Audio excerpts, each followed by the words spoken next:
올라온 반감 같은 거리예요. 반감 그냥 서로 죽는다. 잘 먹어. 내가 그렇게 얘기하지 말라고 했지. 그리고 내가 너 찾으면 어떡할 거야? 그 감정선은 충분히 나옵니다.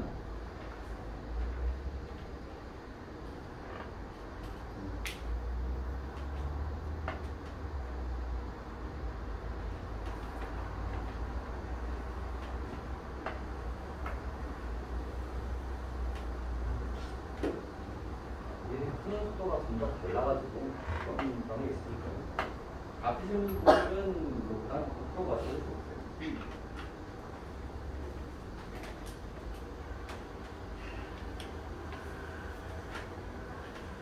이분만 딱 적으세요.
들어갔어.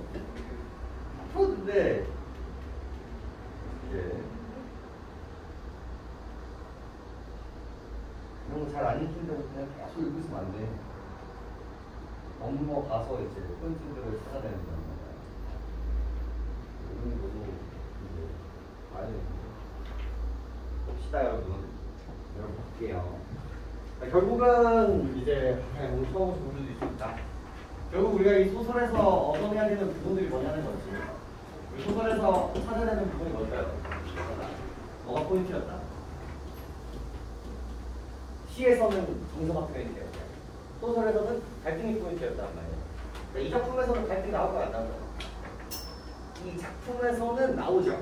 이 관촌숲이라는 작품에서는 갈등이 없을 수가 없어요. 소설인데 갈등이 없는 건 진짜 드물어요. 근데 우리가 보는 이런 문제들은 이 글감에서 중간만 꼭 뽑아서 준단 말이에요. 그러다 보니까 갈등이 없을 수도 있어요. 딱 그 장면만은. 그럼 이제 갈등이 아니라면 이제 어떤 결로 이제 접근을 할 수 있을까에 대한 이야기인데, 결국 이 갈등을 우리가 보는 이유는 뭐였어요? 이 갈등을 보는 이유. 일제 감정기는 누구와 누구의 갈등이에요? 친일파와 친일파가 아닌 사람들의 갈등이고, 6.25 때는 누구와 누구의 갈등이야?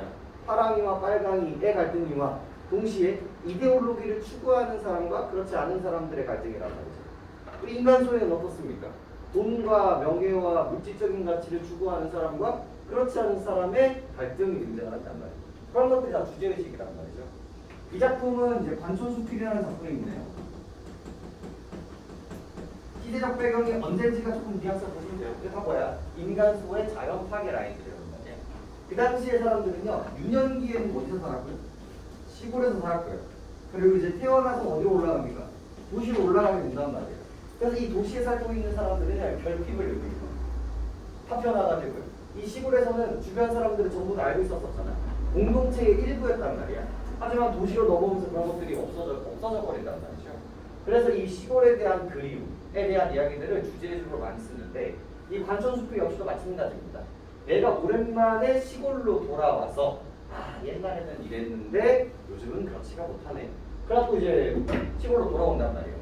근데 거기서 내가 반가워했었던 도깨비들이라든지 아니면 거대한 나무라든지 그런 문화들이 점점 이 시골에서도 없어지고 있었던 거예요. 재개발되고 사람들도 이제 젊은이들 다 도시로 올라가고 늙은이들 없고, 그러다 보니까 점점 피폐해져 간다는 거죠. 그래서 그거에 대한 안타까운 감정을 가지고 있는 게 관촌숲입니다. 근데 그래서 여기서 소재가 뭐가 등장합니까? 그래서 이 소재로서 여기서 이 금기라는 소재가 등장을 하고요. 이 금기라는 소재가 뭐예요? 도깨비불이라는 거예요. 이 도깨비불이라는 건 과거에는 뭐의 상징이었어? 나의 순수함, 유년기의 행복의 상징이라고 봤었다면 지금 현재는 그래 그렇지 않아? 그렇지 않다. 이런 식의 이제 구조를 가지고 있는 게 이 관종수표의 포인트였다고 보시면 돼요. 그래서 소설에서 우리가 뭐 봐야 된다? 소설의 3요소 크게 이제 세 가지를 볼 수가 있는데 하나가 주제, 그 다음에 구성, 그 다음에 문체 이렇게 나눌 수가 있다고 봤었죠. 그래서 이제 주제 같은 경우는 방금 설명했던 이 배경, 이 시대적 배경과 이걸 다루는 소재에 대한 이야기라고 생각을 하시면 되겠고요. 자, 구성은 우리가 이제 조금 익숙한 세 가지로 나눌 수가 있겠죠. 인물, 사건, 배경. 이렇게 세 가지로 우리가 나눌 수가 있다고 말씀드립니다. 그리고 항상 우리 아까 비문학은 뭐로 호흡을 했어요? 문단과 문단으로 호흡을 했었죠. 근데 이 소설에서는 뭐로 호흡을 해야 된다? 이 배경으로 호흡을 해야 됩니다. 이 배경은 뭐와 뭐로 나누니까요? 시간과 공간으로 나뉘니까요. 여러분들은 요거를 너무 대충 읽어요. 이 작품 같은 경우는요, 시간이 변하죠. 유년기에서 어디로 변하게 됩니까? 중년기로 바뀌게 된단 말이에요. 그 시간의 흐름만 인지를 했어도 첫 번째 문제가 되게 쉽게 풀린다는 걸 알 수 있죠. 아, 이 작품은 성인이 된 남자가 과거를 회상하면서 쓴 글이구나 라는 것도 우리가 캐치낼 수가 있겠고요. 그러면서 이 문책에 가장 많이 나오는 1번 중에 하나가 전개 방식이에요. 이 작품, 이 소설자가 이걸 쓸 때 어떻게 글감을 전개할까에 대한 고민이었잖아. 그런데 얘가 뭐라는 걸 알 수 있어요? 그 유명한 역순행적 구성 방식이라는 걸 이거 확인할 수 있어요. 그럼 뭐를 통해서? 이 배경을 인지하면서 이제 만들어냅니다. 배경이 갑자기 다른 데로 바뀌어. 똑같은 시간에 다른 데로 바뀌어. 그럼 뭐야? 연결식 구조가 되는 거고요. 고전 소설처럼 순차적으로 진행이 된 그런 것들을 이제 순행적 방식이라고 얘기하는 거죠. 실제로 그런 문제들이 등장하다. 그런 것도 되게 많이 봤잖아요. 시간의 흐름을 통해서, 공간의 이동을 통해서. 이런 것들이 되게 중요한 출제 포인트이기 때문에 여러분들 글을 읽으실 때 공간에 체크가 되어 있었다는 거예요. 버릇을 들이세요. 버릇. 이런 것들. 그리고 이 배경을 강조하는 이유는 뭐냐면요. 배경이 바뀌잖아요. 그러면 인물과 사건이 변화요. 좀 유식한 말로 재배열된다라고 이야기를 하는데 여기서는 학원이기 때문에 강사와 학생이 있는 거잖아요. 근데 여러분 집에 가면은 제가 거기에 있나요? 그렇지 않단 말이에요.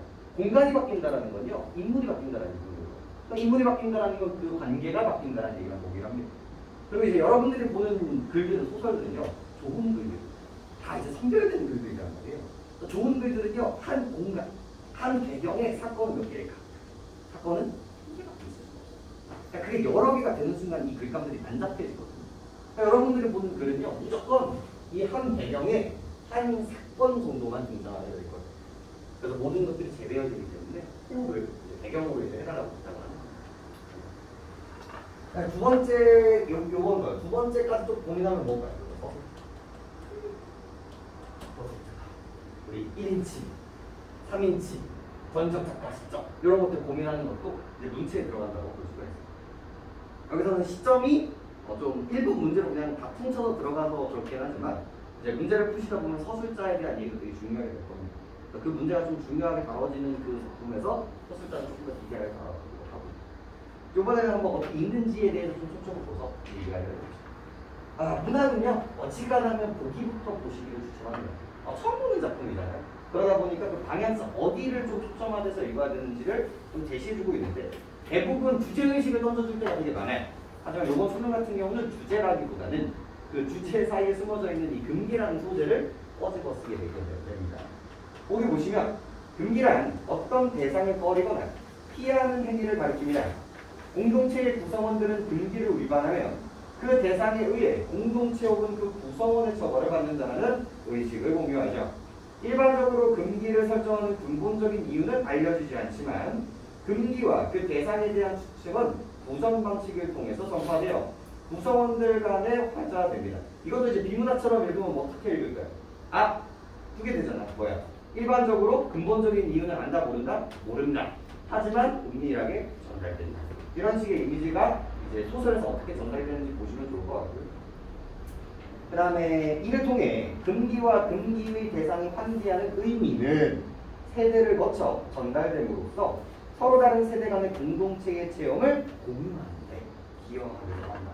그래서 이 금기라는 포커스가 어디에 두고 있어요? 이 금기라는 포커스.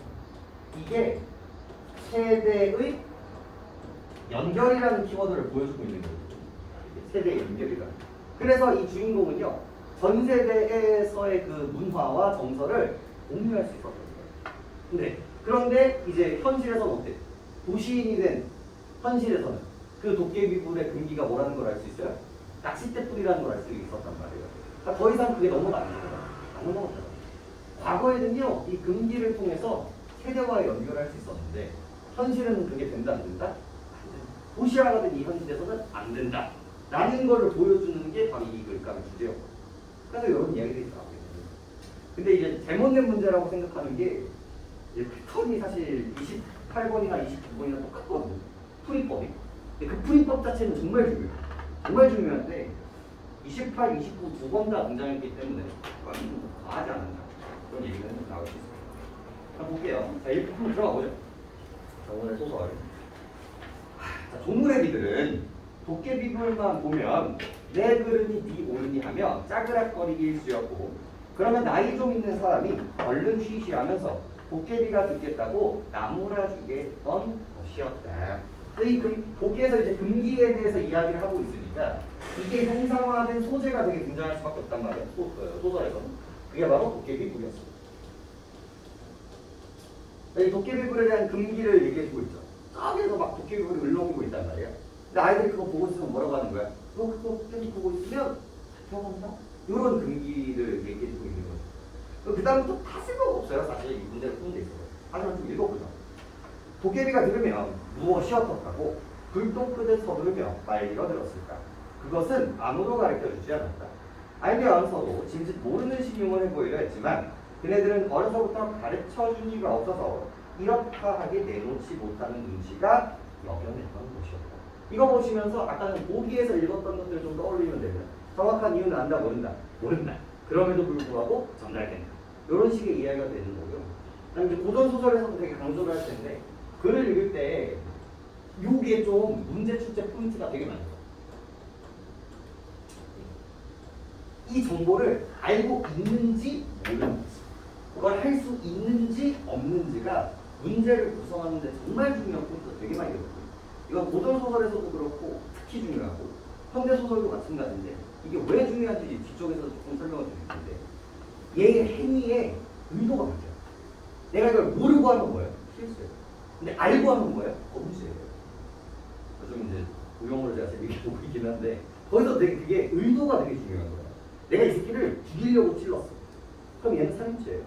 그죠? 근데 내가 죽일 의도는 내가 어떻게 이렇게 나를 보호하기 위해서 막 하다가 찔린 거예요. 의도 있었어요? 없었어요? 없었어요. 그럼 이제 과실치사죄다. 그러니까 의도에 따라서 이 행동의 의미가 달라지기 때문에 인지성을 여러분 좀 잡으시면 좋겠어요. 알았다 몰랐다? 몰라요. 그런 거는 좀 생각해 보시고 그다음에 그것을 바지락대기에 등을 매달고 웜석에 둘러앉아 삼을 매거나 태모시를 톡던 늙음하게 안았는 들고 마찬가지로 발음이 못돼. 봐봐. 앞에 있었던 얘기들을 해석이 잘 돼요? 안 돼요? 안 돼요. 여러분들은 그 당시 시대 사람들도 아니고 이 지역 사람들도 아니니까. 그러니까 이런 것들은요. 여러분들한테 해석을 요구하는 게 아니에요. 그러니까 뭐의 뉘앙스만 잘 까면 될까요? 뭐의 뉘앙스만. 뭐야 이게? 사투리와 방언인 거예요. 이 작품의 문책의 특징 중에 하나였던 거예요. 사투리와 방언을 통해서 그 당시 생동감과 현장감을 전달하려는 의도인 거죠. 이걸 이제 문학적 관점에서 본다는 거죠. 그리고 여러분들 이거를 해석을 요구하는 게 아니라 이 소설의 특징을 보여주고 있다는 거예요. 그 정도만 잡으시면 되는 거예요. 이 작품의 주제가 뭔데? 이 시골과 도시의 차이를 보여줘야 되기 때문에 과거에 이런 뉘앙스를 세게 주는 건 되게 당연한 이야기라고 생각해요. 의도적인 부분입니다. 도깨비불에 손가락질을 하면 도깨비가 쫓아온다는 것밖에 다른 말을 할 줄 모르고 있었다. 그네들은 낮춤말로 도깨비들이 벌거벗고 산다라고 비듬을 해주었으며 그것은 그것들이 여름내 왕뱀의 자들이나 갯가에 남아 불놀이를 하다가도 기러기 그림자에 논두렁 콩노릇이 쥐고 오히려 자마구가 일면서부터 아무도 모르게 간 곳 없이 사라지던 것을 보아 믿을만한 것이라고 이길 나름이었다. 그러니까 알지도 못하지만 정확하게 알지도 못하지만 그냥 이게 뭐였기 때문에 과거에서부터 내려온 의미였기 때문에 우겼다 이렇게 생각해 주시면 되겠죠. 밴내기 빛에 구원이 허옇게 센 위로 난초 치던 붓끝 같은 마을상에 솟고 보리밥 마을에 장기가 내리기 시작하여 이듬해 구렁철 노맹이 뜬뜬뜬국이 짝찾는 소리로 개구리 논두렁 넘기 바쁘던 여름까지는 도깨비들이 밤뭇하기도 했었다. 자, 묶어볼까요? 바로 쳐보고 그럼 만약에 여기서 문제가 출제되면 뭐가 나와? 이걸 보면서 선생님 무슨 생각을 할까요? 아, 문제에서 이게 나올 수도 있겠구나. 방금 이거 비추신 다음에 뭘 보여주는 걸까요? 이게 장면묘사예요. 그리고 그냥 장면묘사를 하는 게 아니라 어떻게 장면묘사를 하는 걸까요? 뭘 사용하면서? 감각적 심상을 사용해서 그 당시의 광경을 묘사하고 있는 청각, 시각을 통해서 모양새, 생김새, 색깔, 소리를 통해서 그 당시 공간들을 묘사하고 있다는 거예요. 그럼 문제 푸시다가 많이 보시잖아요. 장면을 묘사를 하면서 통해서 이런 식의 이야기들을 우리가 준비할 수 있어야 된다. 그 다음에 그러나 아직 학령기에 이르지 않았던 나는 정말 알지 못했다. 이게 줄이죠. 이 한 줄 때문에 두 가지가 해결이 되는 거예요. 두 가지. 첫 번째 뭐예요? 전개 방식이 해결돼요. 뭐가 해결됐어? 아, 이 작품은 뭐예요? 역순행이에요. 왜? 유년기의 나를 이 장년기 성인이 된 내가 다시 되돌아 생각하고 있다라는 게 생각이 되는 거예요. 그러니까 대부분의 현대소설은요 역순행적 구성을 껴있어요. 대부분 그래요. 안 결혼한 데서도 찾기가 어려워. 근데 물론 이제 잘릴 때 그 순간에는 그게 없을 수 있지만 전체적으로는 그렇다고 보시면 되고, 두 번째가 우리가 확인할 수 있는 게 바로 뭐죠? 바로 서술자로 확인할 수 있어요. 뭐가 등장하는 순간? 낙가 등장하는 순간 얘는 뭡니까? 1인칭이라는 거 확인할 수 있어요. 내 얘기예요, 남 얘기예요? 계속 내 얘기를 하고 있단 말이에요. 그래서 1인칭 주인공 시점이라는 거를 우리가 확인할 수 있어요. 이 사람이 심리가 중요하기 때문에 1인칭 주인공 시점을 선택했다는 걸 확인할 수 있습니다. 이걸 느끼길 바래요. 여러분들 소설을 읽으면서 제가 선생이라서 얘기할 수 있는 게 아니라 여러분들이 뽑아낼 수 있어야 돼요. 그래야 속도가 줄어. 여러분 대부분 문제 보고 찾잖아. 문제 보고 여기서 이제 글 찾고 있잖아요. 여기서. 이걸 줄여야 돼요. 아니, 나쁘다는 게 아니에요. 1, 2, 3, 4, 5가 있으면요. 한번 읽고 나서 이렇게 돼야 돼, 원래. 이렇게. 존나 틀렸냐고 넘어가야 된단 말이야, 원래. 원래는 그래야 돼, 원래는. 근데 내가 애매해, 이렇게. 그럼 이거 정도는 내가 찾을 수 있지. 1번, 2번, 3번, 4번, 5번을 다 찾고 있으면 안 된다는 거야. 왜 찾으면 안 될까요? 얘네들이 반복해서 나왔던 애들이기 때문에 배경묘사, 인물 간의 갈등, 사고의 인지, 공간의 변화, 서술자의 종류 이런 것들은 기출문제를 통해서 약속을 하는 거예요. 이런 것들이 이런 것들이 가능할 줄 알아야죠. 가보죠. 그래서 차지던 바람이 메어지고 개펄의 성에 엉기듯 허옇게 소름기가 끼는 철이 되면 음습한 바람이 맴돌아야 난동하던 인화가 전혀 잃지 않던 것을 어른들의 눈을 꿈뻑이며 먹탕골 갯벌개를 그만 보라고 타이르는 밤이면 밤빛의 반딧불만 자주 날아도 촛불 붙이려 혼자 사랑문을 열 때처럼 뒷덜미가 선뜻하고 떨떠름하여 자, 약속이에요. 소설 혹은 문학작품을 볼 때 제발 감정선이 나오면 똑같이 정말 후회하지 않는 거예요. 올 해수도 똑같이 나올 거예요. 강조할 수 있어요. 단언할 수 있어요. 여기 뭐야? 떨떠름. 뒷덜미가 선뜻 그걸 치셔야 될 거예요. 밤밑에 못할 정도까지나 도깨비불은 여간 두려운 존재가 아니에요. 두려워. 그리고 그런 날은 아무리 무더워도 모깃대가 떠미어 간다는 핑계로 마실마당에서 일찍 물러나는. 제가 이 작품을 첫 번째 교시에 1번으로 하는 이유가 있어요. 수많은 작품 중에. 뭘 잘 보여주기 때문에 이 문학이라는 거를 어떻게 하는 객관적인 문제로 바꿀까에 대한 수능의 고민이 제일 잘 드러난 작품이기 때문에 그렇습니다. 문학이잖아요. 비문학이라는 달라요. 원래 만들어진 작품과는 달란 말이야. 소설 쓸 때 이거 수능에 출제되라고 이렇게 써야지 이게 아니란 말이에요. 아까 전에 나의 법비 구조 같은 경우는 이거 내겠다는 거야. 이게 내는 아니잖아. 어떻게? 그러면 이거를 어떻게 이 사람의 힘, 알파, 혹은 행동 변화. 요게 왜 일어나는지에 대한 이 인과구조를 만들어요. 그럼 아주 훌륭한 객관적 언어 논리가 만들어져요. 지금 여기 감정 라인에 뭐가 들어가? 요게 빨리 집에 들어가요. 방에 들어가면. 이걸 아니까. 근데 여기에 감정이 뭐예요? 도깨비구리. 이 금기가 뭐였기 때문에? 두려움이라는 감정 때문이고요. 그렇잖아요. 근데 우리 2번 문제 볼까요? 두 번째 문제. 38번에 2번 볼게요. 28번에 2번.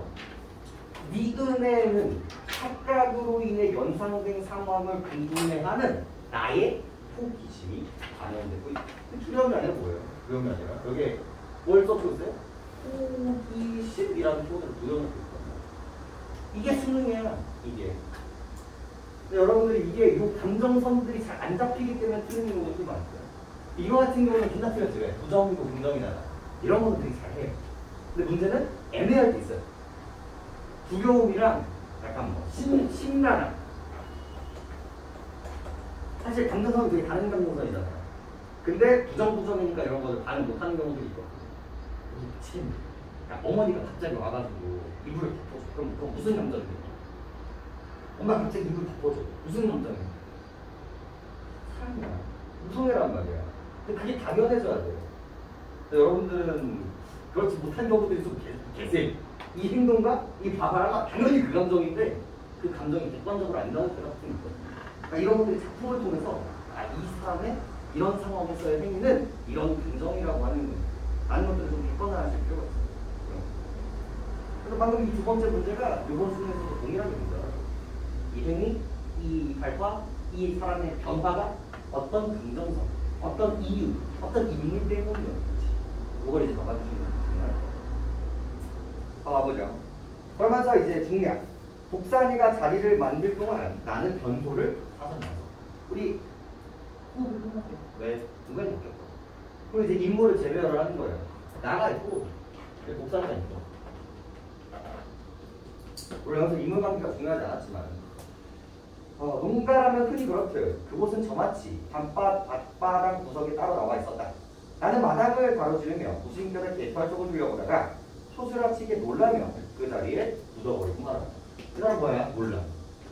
동그라미 써있고요. 나는 참으로 오랜만에 가슴이 벅차오르는 것을 느꼈다. 감정, 도깨비불, 그렇다. 왕래매 및 목탄골 개펄에 푸른빛을 내뿜는 도깨비불이 질비하게 늘어져 있었던 것이었다. 하나 둘 서너 너희 나는 어느새 도깨비불을 손가락으로 헤어려 나가고 있었고 변치 않은 것이 한 가지 더 있다는 반감, 즐거움에 들떠 그것을 차곡차곡 빠뜨리지 않고 세워온다. 그 사람 감정 뭐예요? 그 사람 감정 뭐예요? 올라옵니다. 그리고 이 감정선이 여러분들한테는 당연해야 돼. 어떤 배경을 알고 있으면 이 배경을 알고 있으면 이 시골에 살던 사람이 도시화가 돼가지고 어떤 결핍을 가지고 있었어요. 그런 기반으로 봤을 때 이 소설의 감정은 어렸을 때는 두려움이었지만 이 성인이 돼서 보는 이 도깨비불은 이 금기는 뭐였다? 나한테 반가움과 놀라움, 즉 긍정적인 소리였다. 그래서 거기서 뭐하냐? 복산이가 같은 용도로 나오면서 소통치기를 했고 야 도깨비불 생전 못 볼 줄 알았는데 보니까 좋은데 멋있는 걸 무엇이 도깨비불? 무슨 불 그렇게 장가를 가려고 도깨비불 좋아하네. 거기에 술고래라서 안주도 고루 먹어 성수고래는 안주죠. 그럼 모르겠는데 그래서 이제 얘기를 해주죠. 봐봐 어디에 초점을 두고 있어요? 이거예요. 초점. 이거에 초점을 두셔야 되는데 그리고 뭐도 똑같아요. 이거에도 초점을 두셔야 돼요. 소설에서는요 결국은 변화가 돼요. 왜 그러냐면 원래는 내가 이거였거든. 이 사람의 스탠스는 이거였어요. 근데 요걸로 변해. 근데 그게 이것 때문에 문학에서 이 구도가 나오잖아요. 그럼 얘는 출제 끊지. 얘는 반가웠거든요. 여기는 뭐가 돼요? 상실감으로 바뀌어요. 그 이유가 뭐예요? 도깨비불에 대한 인지 때문에. 누가 알려줘요? 우리 친구가 야 너 도깨비불이 아니라 뭐야? 10대 10대 하는 사람들이 불빛을 같이 보는 거야. 그래서 그 환상이 깨져버렸기 때문에 뭐예요? 이 사람의 감정선들이 상실감으로 만들어집니다. 마지막 문단만 볼까요? 그제서야 나는 늘러간다 붙은 불빛들이 제자리에 죽어있음을 깨달았고 무등타기와 숨바꼭질을 하던 살아있는 불이 아니라는 것을 알아 진작만 알았어도 숫자를 세지는 않았을 것이었다. 나는 무슨 재산을 어둠 속에 잃고 찾지 못하는 상실감 그리고 무거워진 가슴을 안고 옥상 길 따라 감옥으로 들어갔다. 그래서 행동 변화에 인과를 따는 게 여기서의 포인트가 되겠습니다. 주제의식 가볼까요? 뭐예요? 과거의 시골에 있었던 긍정적인 소재에 대한 성실감. 그러니까 이런 이야기를 다 어떻게 그게 인물의 감정 변화를 통해서 보여주고 있는 거예요. 1번, 27번. 봐봐, 1번. 반복되는 사건을 제시하여 인물들의 갈등을 심화하고 있다. 어디 동그라미 치시면 됩니까? 갈등 동그라미 치시면 됩니다. 올해도 갈등이 있는지 없는지, 뭐 때문에 갈등인지 문제가 나오고. 이번에, 그러니까 우리는 글을 읽을 때 뭐에 포인트를 둬야 돼요? 갈등 포인트를 둬야 돼요. 이 작품은 갈등이 있었다 없었다? 없었어. 그러니까 1번 지워버리는 거예요. 2번, 빈번하게 장면을 교체해요. 그럼 빈번하게 장면을 교체한다는 말은 뭘까요? 장면이요. 그러니까 이런 것도 객관화해야 돼. 장면이요. 여러분들 3개 나오면 빈번하다고 하세요. 근데 2개가 나오는 건 빈번한 게 아니에요. 물리적으로 정리해 줄게요. 3번 바뀌잖아요? 이건 빈번한 거예요. 그래서 나는 몇 번 바뀌었어? 1번밖에 안 바뀌었잖아. 그러니까 2번 바뀌었을 때 장면이 3개 정도 나오잖아요? 그럼 빈번하다라고 우리가 객관적으로 얘기할 수 있어요. 3번 과거와 현재를 매개하는 경험을 제시해요. 과거와 현재라는 시간 체크. 그죠? 인물이 겪는 인식의 변화. 처음에는 여기서는 안 나오겠다가 4번 공간의 이동에 따라 서술자를 관리해요. 이거 수능에서 다시 안 나올 것 같아요? 또 나와요. 공간 바뀌었지? 서술자 바뀌어요? 안 바뀌어요? 물론 나이는 바뀌죠. 성인과 유년기라고 바뀌기는 하지만 나라는 서술자가 바뀌지는 않아요. 자, 이것도 서술자가 갑자기 바뀔까? 아니야. 공간이 변해야 바뀌는 거야. 그래서 그 호흡들을 보시면 돼요. 5번 시간의 역점을 통해서 인과관계를 재구성한 소설. 이게 약간 추리소설 같은 거에서 나오는 것들이에요. 그러니까 걔가 죽었어. 그럼 갑자기 뾰로롱 하면서 그 전날 이러면서 이제 시작을 한단 말이에요. 이런 구조는 아니기 때문에 답은 3번이 되겠죠. 29번도 뭐 다 중요하긴 한데요. 답은 몇 번이었습니까? 4번이었어요. 이게 제가 평가가 박한 이유는 뭐냐면 수능임에도 불구하고 문제는 높거든요. 28번이랑 사실 문제가 똑같아요. 완전히 동일한 구조로 풀려. 읽어볼까? 아무리 무더워도 핑계를 대고 마실마당에서 일찍 물러나곤 한 것은 금기를 위반한 내가 자신에게 닥칠 어른들의 처벌이 두려워서인 거겠군. 두려움이라는 거 맞거든요. 근데 그 두려움의 인과는 뭐 때문이었어요? 우리 깨비불이었단 말이에요.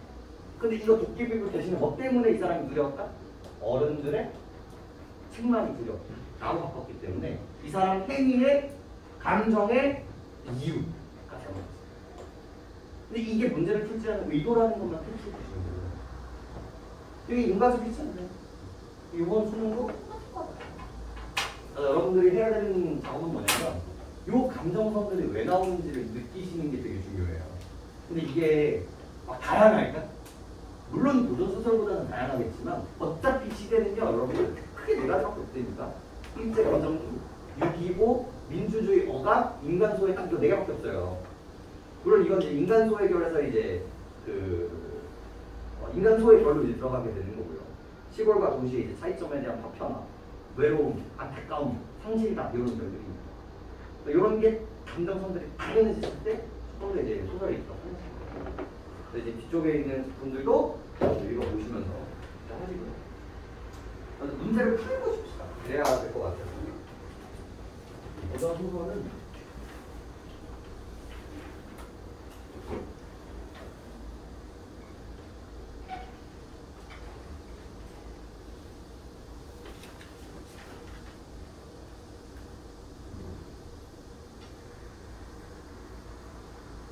실제로 하나씩 드릴 텐데 실제로 이거 작품은 수능 완성 1회에 담겨있는 작품입니다. 여러분들이 이제 40 동안 수능 완성해 있는 작품들을 이제 하나씩 보여드릴 텐데 이게 이번 9월과 수능에 의장하게 될 거예요.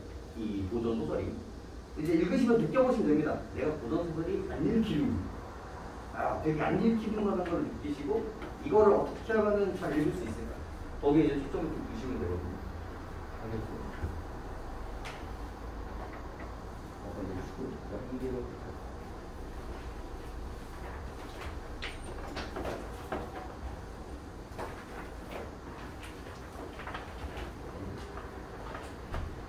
앞부분 풀고 쉬시면 됩니다.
풀고 쉬시면 됩니다.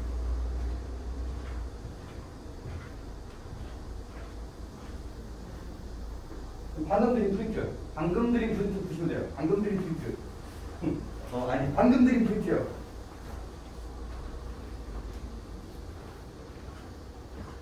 윤지경전 보시면 됩니다.